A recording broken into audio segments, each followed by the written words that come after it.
Hey everyone, this is just going to be a fun little extra video that I decided as I was doing one of my videos that it might be fun to do this, which is going to be guessing some of the Bankais that we haven't seen yet. I've been told that if I want to start guessing some Bankais, now is the time because we're probably going to see some soon, which makes complete sense considering the enemies are stealing Bankais, so we're probably going to see some. So currently, as I'm recording this, I'm getting ready to read chapter 495 through 499, I believe, of Bleach, which should, by the time this is uploaded to YouTube, that reaction should be on Patreon. Yeah, so maybe we will see some then, but I've taken some notes for my guesses. Some of these are going to be kind of what you've heard before, a couple of them, because I have considered some of these Bankais before, but some of these are ones that I just thought of, and these are going to be just my predictions. It's a pretty casual video, obviously. Yeah, let's do this. Prediction number 1, Yamamoto. I think Yamamoto's Bankai is going to be some sort of supernova, giant sun, maybe gravitational shifting sun power of some kind, because we know his powers are fire. If it's connected to that, then like a more intense version of that, and he's the head captain, so everything kind of revolves around him. He could be the sun. He could be Nika, the sun god from One Piece. Yeah, I don't know. That's just kind of what I've always thought. I'm pretty sure I've mentioned, that's one of the ones I've mentioned before, is I can picture him going supernova like the Human Torch on his enemies, and he may need to, considering all the stuff that's about to go down. um, yeah, so I have, that's what I have for Yamamoto, and then the other one that I've written down here that I've talked extensively actually about before is Shunsui, which I've compared my prediction for his Bankai to be kind of like Mario Party or Jumanji, where like he creates a perimeter around him, a certain area of effect around him turns into just a full-on board game come to life, where everyone has to play by the rules. If not, bad things happen, and you can only move certain ways, whether it's like dice rolls or something, where essentially, like I said, it's like Mario Party. You're dictated by the dice, you land on certain things that maybe have certain deadly effects. I could see that being the Bankai upgrade of his Shikai, which we learned about during his fight with Stark. I could see that. I could see that. And the way they've talked about his Bankai is super mysterious, where it's like, don't use it. Do you want to hurt everyone, or do you want to... Like, it feels like it's super dangerous to people around him. So I feel like my idea of him kind of creating a board game for everyone in his immediate vicinity would be dangerous for his allies too, because it could restrict them. Maybe they could land on a bad space and something horrible happens to them. That's been my idea for Shunsui for a while now. I'm sticking to it. I think that could be his Bankai. And after those two, I think the rest of them I've never really given my thoughts on Bankais of theirs before. Correct me if I'm wrong, but I think from now on it's just the stuff I was coming up with the past like week when I was trying to think of like what would their Bankais be. I don't think I've covered everyone, but these are the ones that immediately came to mind when I was trying to formulate ones. And then there are some characters where I just feel like I don't know nearly enough. These were ones that could really think of, and I felt like I could expand on what I knew. I'll start with Ukitake. Now, Ukitake is kind of a tough one, because we barely have even seen his Shikai, we've barely seen him fight, but we've seen enough of his Shikai where I feel like I can sort of make a guess. I'm thinking it's to do with absorption, because his Shikais, he like takes the attack and he redirects it, even more powerfully, he just kind of channels it and throws it back. If he takes something and then absorbs it into himself, making him either stronger, more powerful, it could even be tied into like his illness, like he needs more energy to bolster his body, or maybe he took in something he shouldn't have before and that's what made him like permanently sick. I don't know. I feel like that's kind of a natural evolution of the kind of reflective abilities he has, is rather than send it back, you keep it. And you turn it, you still sort of send it back in a different way through his own, power, but I could see it being like an absorption type thing. I feel like that could work for Ukitake. My next guess I have listed is Unahana, and she's another one I've barely seen her fight. She's a healer. She scared Rudborn that time, so I'm waiting for her to be badass. And my guess, because her Shikai is like that giant manta ray thing that flies around and helps heal people, like, so she's, even her Shikai is about healing.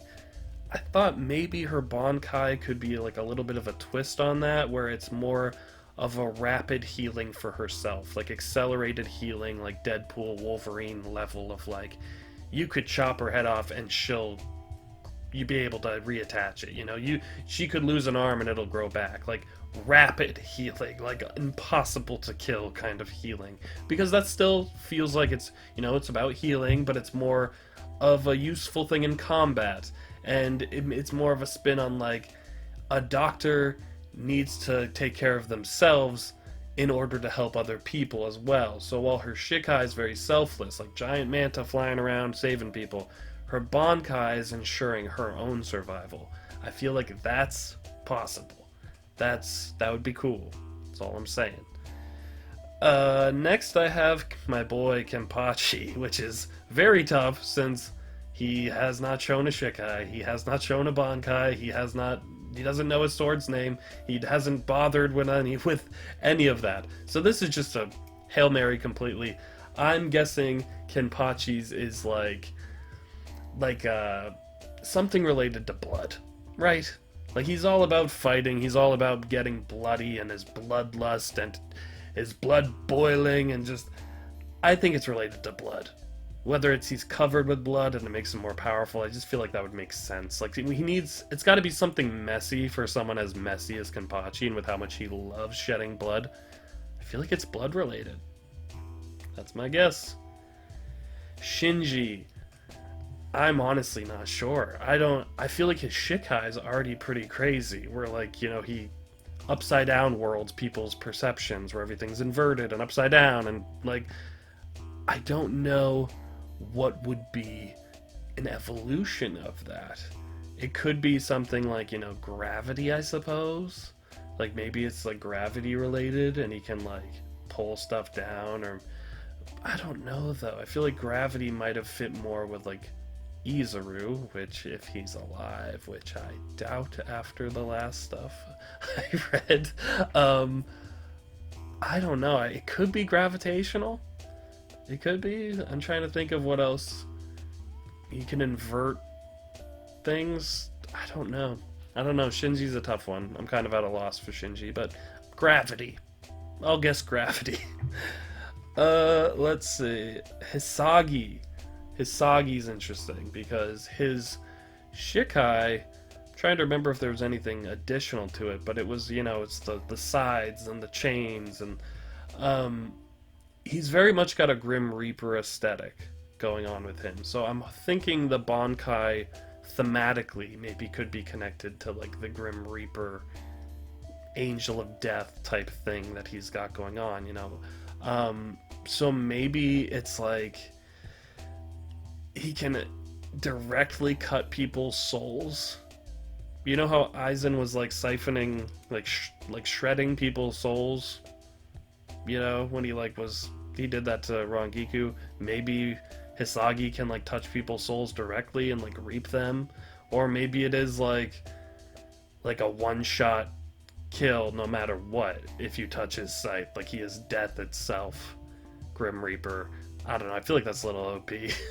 But maybe, something like that would be pretty dangerous. And I feel like he's very much, he's got the whole philosophy of like fear your own weapon, And I feel like having a blade that's just insta-kill, you'd have good reason to fear ever using that, even like in your vicinity. So that's my guess. Some sort of Grim Reaper ability for him, whether it's, reaping souls or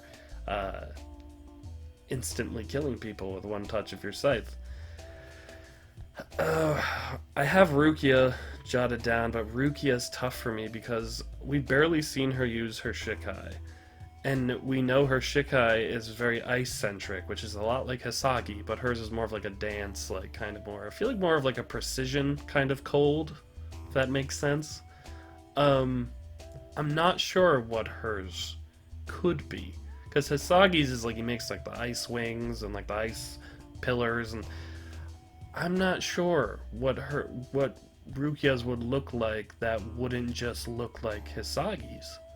You know what I mean? So that's a tough one for me. I'm just not sure. I guess if more of an internal freeze, you know, maybe temperature specifically. I don't know. That's my guess. I'm gonna say she cools down the temperature to like sub-zero, freezing people's insides type of dance. Next, I have Nemu. Nemu's an interesting one because this is a theory video. Really, it's just my crappy predictions. But in my actual theory video I posted a few months ago, I talked extensively about Nemu. My theory of her being the daughter of Mayuri could potentially be created from Quincy's, be part Quincy, maybe. And if, you know, knowing what we know now, that the Quincy's are like full-on main focus of the story, feels a little more likely. Maybe Nemu's Bankai? I don't even think we've ever seen her Shikai, have we? I don't think so. But maybe her Bankai, like, unlocks her Quincy side, you know, and she can suddenly absorb Reishi, you know, or she can launch some arrows. Like, something cool like that would be awesome if her Bankai is related to my theory. So this is total, you know, tinfoil hat. Completely probably off base. But based on what I believe about Nemu, that would be cool if it's just her Bankai is like, now she can use her Quincy powers. But her Bankai could also be, I could see it thematically being like connected to Mayuri, like specifically has to be done with Mayuri around, like whether she becomes like another weapon for him to use. Could be that as well. Tough to say. Aizen. That's a hard one to imagine because his Shikai is just so powerful already. Like, what do you even do to go beyond those illusions that were really messing with people and messing with me and can affect people just by looking at it? How do you go beyond that? It could be like a mass hypnosis. It could be more of like a specifically like a mind control, like takes control of people's minds rather than just makes them see or experience things, like really messes with their minds.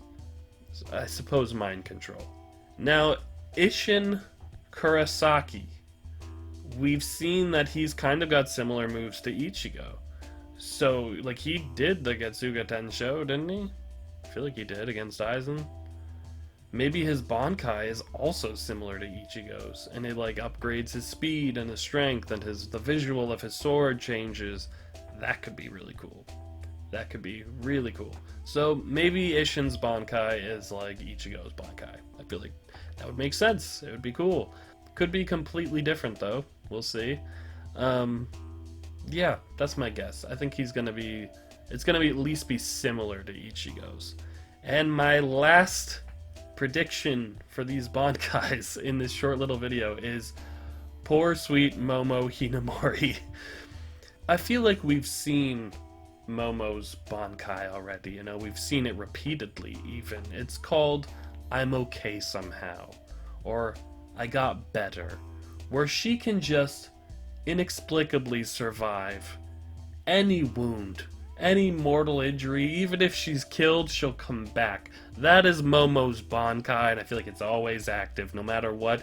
If she gets stabbed, murdered, she'll be fine. The only